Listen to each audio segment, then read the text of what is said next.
सुप्रिया आप सभी को Supriya education hub YouTube channel पे स्वागत करती हूँ।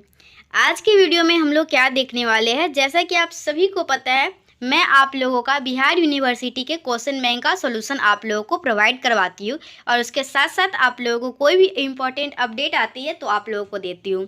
तो आज उसी सिलसिले में एक और वीडियो लेके आए हैं जिसमें मैं आप लोगों को 2018 के एब्स्ट्रैक्ट अलजेब्रा के सारे क्वेश्चन बैंक का सॉल्यूशन करवाने वाली हूँ।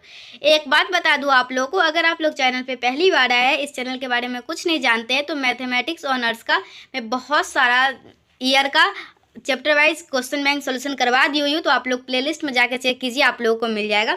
इससे पहले मैं बस इतना बताना चाहूँगी, अभी एब्स्ट्रैक्ट अलजेब्रा मैं 2018 का करवा रही हूँ। मैं 2015, 2016, 2017 ये तीनों साल का पूरा एब्स्ट्रैक्ट अलजेब्रा कंप्लीट है, तो आप लोग उसको वीडियो को देखिए और एंजॉय कीजिए। आज हम लोग 2018 के पूरे क्वेश्चन बैंक का सोल्यूशन करेंगे। और एक बात मैं बता दूँ, मैं आप लोग को एब्स्ट्रैक्ट अलजेब्रा में जितना क्वेश्चन बैंक का सोल्यूशन करवा रही हूँ वो इनफ है। आप लोग इतना ही सिर्फ देख के जाते हैं तो एब्स्ट्रैक्ट अलजेब्रा के एक भी क्वेश्चन आप लोगों को नहीं छूटेगा। टोटल 5 क्वेश्चन आएंगे, कहने के लिए तो 5 रहेगा लेकिन वो वास्तव में 10 रहेगा, क्योंकि हर एक क्वेश्चन में 2 क्वेश्चन रहेंगे। तो चलिए अब ज़्यादा भाषण नहीं करते, क्लास को स्टार्ट करते हैं। देखिए क्वेश्चन नंबर 8 का ऑप्शन नंबर ए क्या है, प्रूव ए बी का inverse equal to B inverse into A inverse where A B belongs to G. तो ये क्वेश्चन हम लोग पहले ही कर चुके हैं 2015 के। आप लोग 2015 का वीडियो देखिए, 2018 का वीडियो देख रहे हैं, इससे पहले आप लोग 2015, 2016, 2017 का देख के ही आए होंगे। तो आप लोग 2015 में ये क्वेश्चन हम लोग सॉल्व कर चुके हैं, तो आप लोग वहाँ से कर लीजिएगा। 2015 का क्वेश्चन नंबर 8 का ऑप्शन नंबर बी है। एक ही क्वेश्चन बार बार करवा के वीडियो लंबा करने का कोई मतलब नहीं निकलता है। चलिए देखिए 8 का बी क्या है, so that a group with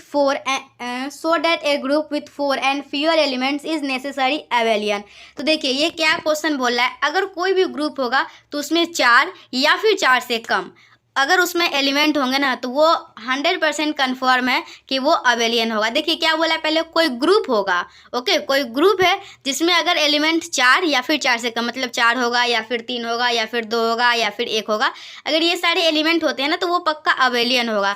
तो मैं आप लोगों को एक बात याद दिलाना चाहूँगी, अगर कोई भी ग्रुप है और उसको प्रूफ करना है वो अबेलियन है कि नहीं, तो बस आप लोग को एक पोस्टुलेट को सेटिस्फाई करवाना होता है, जिसको हम लोग कम्यूटेटिव के नाम से जानते हैं।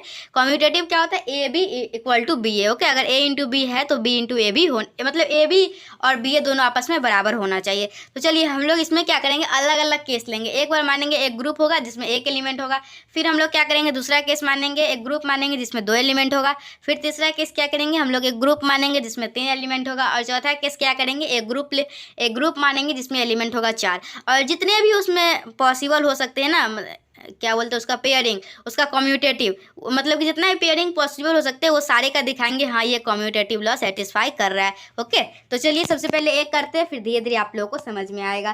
केस 1 क्या है, देखिए if G has 1 element. Case 1 में हम लोग क्या लेंगे, हम लोगों का पहले मानेंगे जी के पास एक एलिमेंट होगा। तो देखिए अगर कोई भी ग्रुप में एक एलिमेंट है तो पक्का वो जो है ना वो आइडेंटिटी एलिमेंट ही होगा, ओके। तो मतलब कोई भी ग्रुप है ना तो उसमें आइडेंटिटी एलिमेंट पक्का एग्जिस्ट करता है, और उस ग्रुप में एक एलिमेंट है तो वो जो एक एलिमेंट है ना वो खुद आइडेंटिटी एलिमेंट ही है। तो एक group must contain the identity element E, therefore 1 element of G will be E. तो डैट मीन्स जी में क्या एलिमेंट है, जी में है ई। तो देखिए आप लोगों को क्या दिखाना है, आप लोगों को दिखाना है ये अबेलियन है। इसके लिए क्या करना होगा, आप लोगों को कम्यूटेटिव दिखाना होगा। कम्यूटेटिव क्या होता है, अगर उसमें का जो एलिमेंट होता है, जैसे ए ई, अगर कोई भी ग्रुप है उसमें ए ई एलिमेंट है तो वो अगर ए ई करे या फिर ई ए करे, दोनों आपस में बराबर होना चाहिए। इसी तरीके से इसमें क्या है ई है, तो अगर हम लोग ई ई करते हैं, दो ई को मल्टीप्लाई करते हैं तो वो बराबर ही होता है ई ई के। तो आप लोग क्या बोल सकते हैं यहाँ से, hence G is abelian because E E equal to E E, okay. यहाँ पे जो ए लिखा हुआ है ना, ए नहीं ये ई है, फाइन। चलिए केस 1 आप लोगों का कंप्लीट होता है। अब हम लोग देखेंगे केस 2। केस 2 में हम लोग क्या मानेंगे, जी हैज़ 2 एलिमेंट, ओके। केस 2 में हम लोगों को क्या लेना है, जी के पास 2 एलिमेंट है। और आप लोगों को मैं पहले ही बताइए, क्या बताइए, अगर हम लोगों का कोई क्या बोलते हैं, कोई एक ग्रुप है तो उसमें आइडेंटिटी एलिमेंट है तो मस्ट है, एक अदर एलिमेंट मान लेंगे, क्या एक अदर एलिमेंट जो होगा वो ए होगा और ई ए उस ग्रुप का एलिमेंट है। तो हम लोग को अबेलियन दिखाना है तो क्या करना होगा, E into A equal to A into E आपस में बराबर होना चाहिए। तो देखिए क्या कहिए, if G has 2 element, 1 element of G must be the identity element E, so let the other element of G be A. तो मतलब ग्रुप में एलिमेंट जो होगा वो क्या हो जाएगा, ए इंटू ई। तो जी विल बी अबेलियन, जी जो है ना वो अबेलियन है, क्यों, क्योंकि ए ई कीजिए या फिर ई ए दोनों आपस में बराबर होता है, मतलब कम्यूटेटिव लॉ होल्ड कर रहा है। चलिए तीसरा केस देखिए, क्या देखेंगे, case 3, if G has 3 element. Case 3 क्या है हम लोग का, इफ़ जी हैज़ 3 एलिमेंट तो हम लोग का एक एलिमेंट तो पक्का जो है वो आइडेंटिटी ही होगा, और दो एलिमेंट जो होगा ना, एक मान लेंगे ए है और एक मान लेंगे बी है। तो ग्रुप में एलिमेंट कौन सा हो गया, ई ए बी।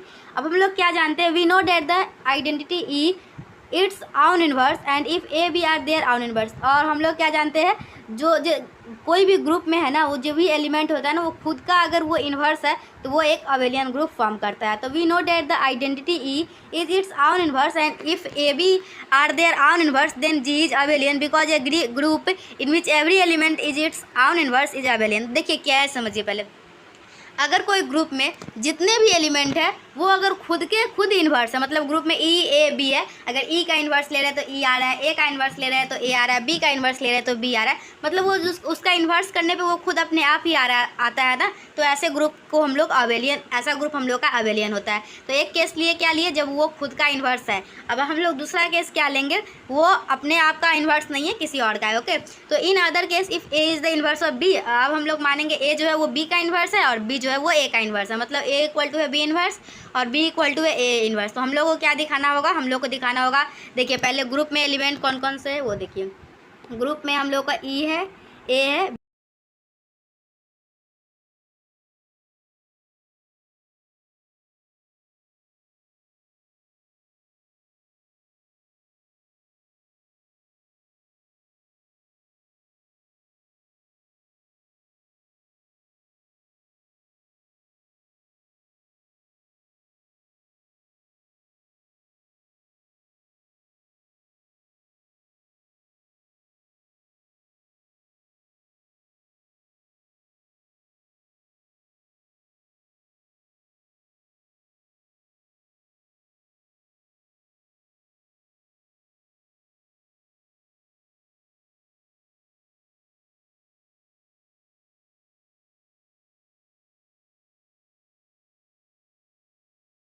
चलिए देखिए केस 4 क्या है। केस 4 क्या है, when G has 4 elements, when G has 4 elements one element must be identity element E, so let the other element. देखिए हम लोग अब क्या माने हैं, जी के पास 4 एलिमेंट है और एक तो पक्का है कि वो आइडेंटिटी ही होगा, तो जो तीन अदर एलिमेंट है उसको मान लेंगे हम लोग ए बी सी। तो ग्रुप में जो एलिमेंट होंगे वो क्या हो जाएगा, ई ए बी सी। तो since E is its own inverse, हम लोग मान लिए कि चूँकि ई जो है वो खुद का इन्वर्स है और ए बी सी जो है वो भी खुद का इन्वर्स है, तो अगर ग्रुप में जितने भी एलिमेंट है सब खुद के इन्वर्स है तो वो अबेलियन होगा, वो दिखाने की जरूरत नहीं है।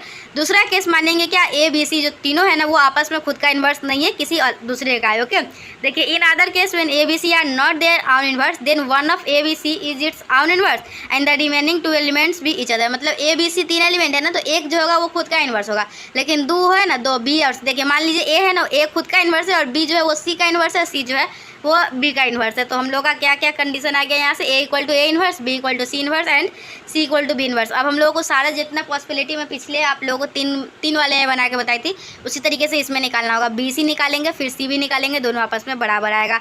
सिमिलरली हम लोग क्या करेंगे, देखिए also A B belongs to G and B A belongs to G, but A B जो है ए बी वो किसके बराबर नहीं है, ई ए बी के बराबर नहीं है, because if A B equal to E then B is the inverse of A, that means B equal to A. तो अगर हम लोग का ए बी जो है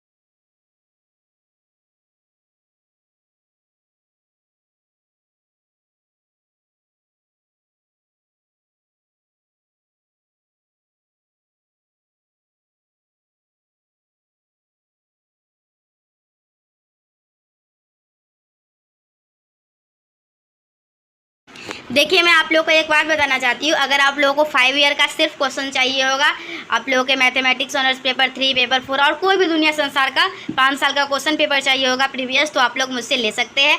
और अगर आप लोगों को सिलेबस भी चाहिए होगा तो ले सकते हैं। अगर आप लोगों को गेस्ट पेपर भी चाहिए होगा साइंस के किसी भी सब्जेक्ट का, फिजिक्स केमिस्ट्री मैथ हिंदी, मतलब साइंस का कोई भी चाहिए होगा गेस्ट पेपर, तो आप लोग मुझसे ले सकते हैं।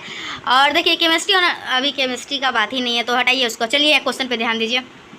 Prove that order of element A of M. Prove that order of element A of a group is same as that of its inverse A. तो हम लोग क्या मान लेंगे, G एक ग्रुप मान लेंगे जिसमें एक एलिमेंट मान लेंगे A. ओके, तो let G be a group, let A belongs to G and A inverse belongs to G is the inverse of A. Okay, A inverse जो है वो इनवर्स है A का. तो मान लेंगे क्या A का ऑर्डर N है और A इनवर्स का ऑर्डर M है, और हम लोग को दिखाना क्या है, N और M आपस में बराबर है. ओके, तो एक देखिए, अगर हम लोग का ऑर्डर ऑफ एलिमेंट मतलब क्या होता है, A के पावर N करने पे वो E के बराबर आना चाहिए. अब हम लोग क्या करेंगे, दोनों तरफ इन्वर्स ले लेंगे, मतलब A के पावर N का इन्वर्स इक्वल टू E का इन्वर्स. तो यहाँ से निकालेंगे तो A इन्वर्स के power N equal to E. तो A इन्वर्स के पावर N मतलब कहने का क्या मतलब है, order of A inverse less than और इक्वल टू जो होना चाहिए वो किसके बराबर होना चाहिए, N के. और ऑर्डर ऑफ A इन्वर्स क्या माने हम लोग, M, मतलब यहाँ से क्या आया, M जो है वो लेस देन और इक्वल टू है N के. ओके, ये आप लोगों का N है, उसको ध्यान रखिएगा. चलिए उसके बाद क्या है, अगेन हम लोगों का ए का ए इन्वर्स का पावर एम इक्वल टू ई होना चाहिए. क्यों, क्योंकि जो हम लोग का ए इन्वर्स है ना, उसका ए इन्वर्स का ऑर्डर क्या है, एम, मतलब उसके पावर एम करने पे ई आता है. हम लोग क्या करेंगे, दोनों साइड इन्वर्स लेंगे, तो हम लोग को यहाँ से आएगा ए के पावर एम इक्वल टू ई, और ए के पावर एम क्या है, order of A less than और इक्वल टू एम. तो ऑर्डर ऑफ ए क्या है, एन है, मतलब एन इज लेस देन और इक्वल टू 2. और इक्वेशन 1 और इक्वेशन 2 से हम लोग क्या बोलेंगे, इक्वेशन 1. देखिए आप लोगों को मैं बस थोड़ा सा समझना चाहती हूँ, इसमें कुछ नहीं करना है. हम लोग एक ग्रुप मान लेंगे, उसमें एक ए मान लीजिएगा, एक ए इनवर्स, दोनों का ऑर्डर मान लीजिएगा, एक का एन मान लीजिएगा, एक का एम मान लीजिएगा. ओके, और अगर आप लोगों का किसी भी ए जो ए एलिमेंट है ना, उसका ऑर्डर अगर एन है तो ए की पावर एन करते तो ई आता है. बस इन्वर्स लेना है और एक इक्वेशन में लेना है. और फिर ए इन्वर्स का ऑर्डर क्या है, एम, मतलब उसका ए इन्वर्स के पावर एम करेंगे तो ई आएगा. और यहाँ से भी एक इक्वेशन आ जाएगा. दोनों इक्वेशन को कंपेयर करके हम लोग बोल देंगे क्या, दोनों आपस में बराबर है. ऑर्डर ऑफ एन एलिमेंट, और मतलब therefore the order of an element is group is same as that of its inverse. तो चलिए अब हम लोग देखेंगे नेक्स्ट क्वेश्चन क्या है. Prove that every cyclic group is abelian group. तो हम लोग को क्या प्रूफ करना है, देखिए बहुत ही ईजी क्वेश्चन है. हम लोग को प्रूफ करना है जो भी साइक्लिक ग्रुप होता है ना, वो एक अवेलियन ग्रुप होता है. तो बस हम लोग को एक चीज़ दिखाना है, क्या ये अगर कोई भी ग्रुप है, मतलब सारा कंडीशन तो वो सेटिस्फाई कर ही रहा है, बस एक जो नया कंडीशन होता है कम्यूटेटिव का, वो सेटिस्फाई करता है. तो चलिए देखिए क्या है, let G be a cyclic group under the operation multiplication. तो let A belongs to G with the generator of G. Okay, देखिए अगर कोई साइक्लिक ग्रुप मान रहे हैं ना, तो उसमें एक जनरेटर फिक्स है. तो हम लोग मान लेंगे क्या, ए बिलोंग कर रहा है जी में, और इसका जनरेटर क्या है, let A belongs to G. Okay, A इसका जनरेटर है, एक ग्रुप माने है जी और उसका जनरेटर ए है. अगर ए जनरेटर है मतलब ए का पावर एम करेंगे तो उसमें जो भी एलिमेंट होंगे ना, वो सारे के सारे आ जाएंगे. ओके, ए के पावर कुछ भी करने पे ए का इंटीग्रल पावर करना होता है. तो बी सी मान लेंगे, क्या जी में बिलोंग कर रहा है, मतलब ए के पावर कुछ करेंगे तो बी आएगा, और ए के पावर कुछ करेंगे तो सी आएगा. तो चलिए अब हम लोग क्या करेंगे, बी सी निकालेंगे. बी हम लोग का क्या है, ए का पावर एम, और सी क्या है, ए के पावर एन. तो यहाँ से हम लोग बी सी निकालेंगे तो ए के पावर एम इंटू ए के पावर एन क्या आ जाएगा, दोनों पावर अगर मल्टीप्लाई में रहता है तो पावर प्लस हो जाता है. तो यहाँ से आ जाएगा ए के पावर एम प्लस एन, और ए के पावर एम प्लस एन, जो ये एम प्लस एन को हम लोग एन प्लस एम भी लिख सकते हैं. फिर दोनों को अलग अलग कर देंगे, और यहाँ से क्या दिखा दिए, बी सी और सी भी जो है वो क्या आपस में बराबर है, मतलब ये कम्यूटेटिव लॉ को होल्ड कर रहा है. कम्यूटेटिव लॉ को होल्ड कर रहा है मतलब ये अवेलियन है, मतलब जितने भी साइक्लिक ग्रुप होते हैं सभी के सभी अवेलियन होते हैं. चलिए 10 का ये क्या है, prove that a ring is without zero divisor if and only if cancellation law holds in are. तो देखिए ये क्वेश्चन पूछने का एक अलग भी तरीका भी हो सकता है. क्या करा, एक रिंग होगा जिसके पास जीरो डिवाइजर नहीं होगा. तो एक रिंग होता है जिसके पास जीरो डिवाइजर नहीं होता है, उसको हम लोग इंटीग्रल डोमेन के नाम से भी जानते हैं. तो ये क्वेश्चन ऐसे भी आ सकता है, prove that integral domain if and only if cancellation low holds in are. इस तरीके से भी करके आ सकता है. थोड़ा बहुत क्वेश्चन में वेरिएशन करेगा, तो लेकिन अगर आप लोगों का कंसेप्ट सही है तो कोई भी दिक्कत नहीं होगा. तो ये क्वेश्चन हम लोग पहले ही कर चुके हैं. इसके लिए आप लोग 2017 का जो मैं 10 का बी नंबर क्वेश्चन करवाई हुई हूँ, आप लोग same as it is answer लिखिएगा इसका. चलिए बी क्या है, give an example of commutative ring with unity element which is not an integral domain. तो आप लोग को इंटीग्रल डोमेन के लिए डिफिनेशन पता होना चाहिए. इंटीग्रल डोमेन के लिए कम्यूटेटिव रिंग विथ यूनिटी का सारा कंडीशन सेटिस्फाई करना चाहिए, और उसके अलावा एक जो कंडीशन होता है, इसके पास जीरो डिवाइजर नहीं होना चाहिए. ओके, बस ये वाला कंडीशन दिखा दीजिएगा तो हो जाएगा. ये मैं आप लोगों को 2016 के 11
बाकी है, ये ख़त्म करके हम लोग वीडियो को ख़त्म करेंगे। फिर नेक्स्ट में मैं सोचूंगी 2019 के क्वेश्चन का सोल्यूशन आप लोगों को दे दूं या इनफाइनाइट सीरीज का, वो मेरे मूड पे डिपेंड करेगा। या फिर आप लोगों को, आप लोग कमेंट कीजिएगा, आप लोग जो बोलिएगा ना उसी का बना दूंगी। ओके, चलिए देखिए 12 क्या है, if F is the function from G से लेके G dash be a homomorphism proof. First क्या है, their identities correspond and their inverse also correspond. Okay, और सेकेंड क्या है, if the order of A finite then order of F A जो है ना वो डिवाइजर होता है किसके, ऑर्डर ऑफ ए का।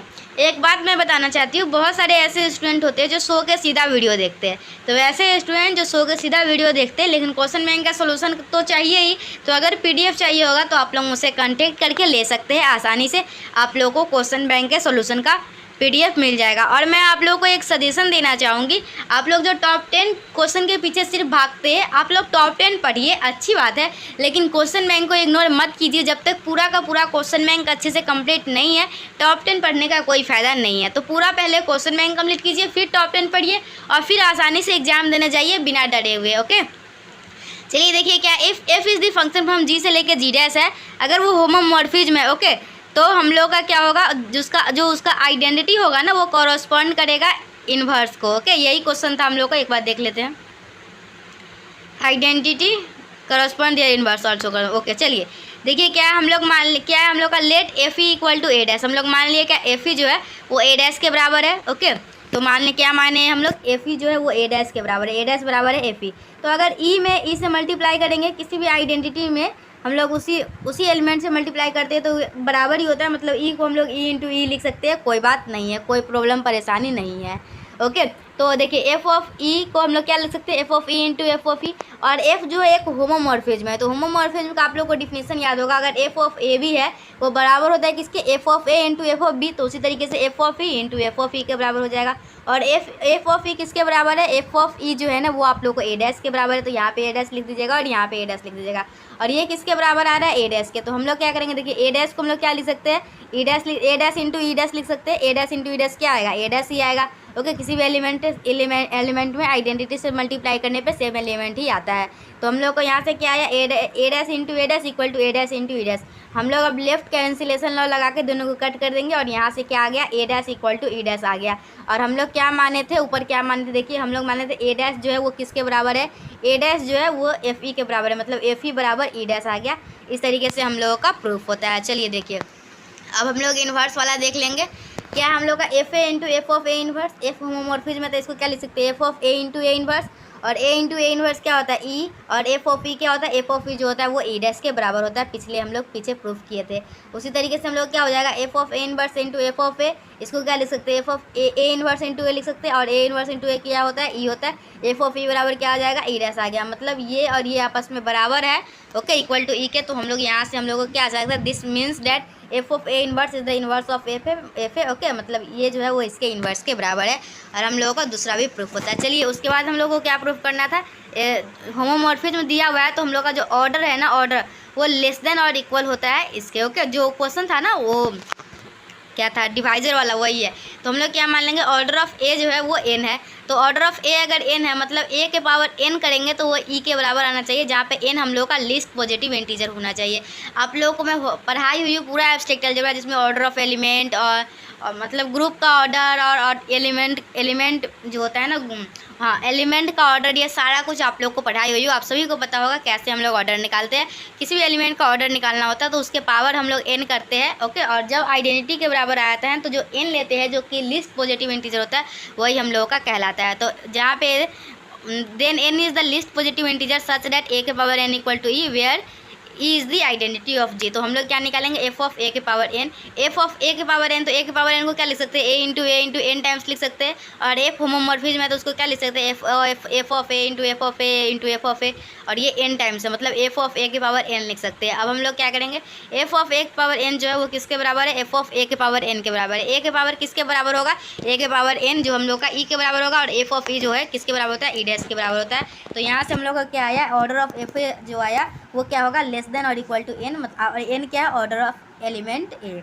ओके, तो हम लोग का क्या मान लेंगे, if possible let order of F A जो है अगर तो हम लोग ऑर्डर ऑफ एफ ए का जो ऑर्डर है वो मान लेंगे एम, जाके एम हम लोग का लेस देन और इक्वल टू एन हो जाएगा। तो हम लोग का ऑर्डर ऑफ एलिमेंट के डेफिनेशन से क्या हो जाएगा, अगर उसके पावर हम लोग कुछ करते हैं तो वो ई डैश के बराबर आना चाहिए। उसी तरीके जैसे हम लोग पीछे बनाए थे, ये एम टाइम है तो एम टाइम तक लिख देंगे। एफ होमोमॉर्फिज्म है, दोनों सबको साथ में लिख सकते हैं, और इसको हम लोग लिख सकते हैं एफ ए के power M equal to E dash. तो यहाँ से हम लोग को ये आ गया। ओके, तो हम लोग we have already prove this. तो यहाँ से हम लोग का क्या आ गया, ऑर्डर ऑफ ए जो है वो बराबर है किसके, order of F of A dash के। यही हम लोग का क्या था, क्वेश्चन नंबर 12 का दूसरा नंबर क्वेश्चन था। इस तरीके से हम लोग का एब्स्ट्रैक्ट अलजेब्रा के 2018 के सभी क्वेश्चनों का सॉल्यूशन उपलब्ध करवा दी हूँ। अगर आप लोग 2015, 2016, 2017 नहीं देखे तो उस तीनों को भी, उस चारों को भी देख लीजिएगा, और 2018 भी कंप्लीट हो गया। नेक्स्ट आप लोगों को एब्स्ट्रैक्ट अलजेब्रा के 2019 का क्वेश्चन बैंक का सोल्यूशन चाहिए, या इनफाइनाइट सीरीज का चाहिए, या रियल एनालिसिस का चाहिए, क्या चाहिए आप लोग कमेंट में बताइए, ताकि मैं आप लोग को जल्दी से प्रोवाइड करवा दूँ। कम से कम आप लोग को पेपर 3 में 100 में 95 प्लस या 90 प्लस तो लाना ही है।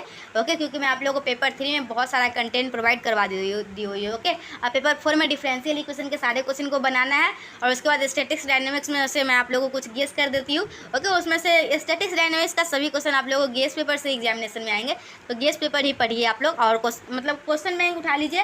और क्वेश्चन में देखिए, आप लोग के पास अगर स्टैटिक्स डायनेमिक्स का गेस पेपर नहीं होगा तो मुझसे ले लीजिएगा, मेरे पास है, मैं पीडीएफ बना के रखी हुई हूँ। तो आप लोग क्या कीजिए, पहले क्वेश्चन बैंक लीजिए। क्वेश्चन बैंक में देखिए स्टैटिक्स से ये क्वेश्चन पूछा गया, और उस क्वेश्चन का आंसर गेस पेपर में खोजिए, आप लोग को आसानी से मिल जाएगा, और वहाँ से आंसर आप लोग अच्छे से याद करके स्टैटिक्स डायनेमिक्स आप लोग खुद से कंप्लीट कर लीजिए, उसमें ज़्यादा कुछ है नहीं। ओके, और बचा वेक्टर कैलकुलस, तो ये आप लोग यूट्यूब पे किसी और से पढ़ लीजिए। बस पेपर 3 पहले अच्छे से पढ़िए, फिर बात की बात तो बाद में होती रहेगी। ओके, क्या नेक्स्ट क्या चाहिए आप लोग कमेंट में बताइए। मिलते हैं नेक्स्ट वीडियो में, तब तक के लिए बाय। आप लोग वीडियो को लाइक करते रहिएगा, और चैनल पर नहीं हो तो सब्सक्राइब करना मत भूलिए। Okay, bye.